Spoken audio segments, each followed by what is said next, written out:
5 తలాంతుల్ని 10 చేశారు, 2 తలాంతుల్ని 4 చేశారు, 1 తలాంతు మాత్రం పాతిపెట్టాడు. ఆ వ్యక్తిని యేసు ప్రభు అన్న మాట ఏంటంటే, సోమరివైన చెడ్డదాసుడు. ఇంకే పాపం నువ్వు చేశావని ఆయన మీద యేసు ప్రభు ఆయన మీద వేలెత్తి చూపల. ఇంకే పాపం నువ్వు ఇలా వ్యభిచార పాపం చేసావు, నువ్వు ఇలా దొంగతనం చేసావు, లేకపోతే నువ్వు ఇలా నరహత్య చేసావని, ఏ పాపం చేసావని అతని దాసుని మీద యేసు ప్రభు పాయింట్అవుట్ చేయలా.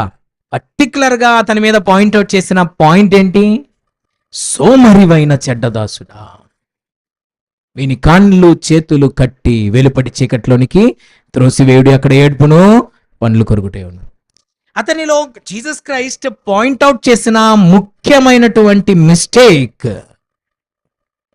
ఏంటయ్యా అంటే, అతనిలో ఉన్న సోమరితనం. అతని జీవితంలో ఫలించకపోవడానికి, తలాంతులు అభివృద్ధి పరచలేకపోవడానికి, తన జీవితంలో అభివృద్ధి చెందలేకపోవడానికి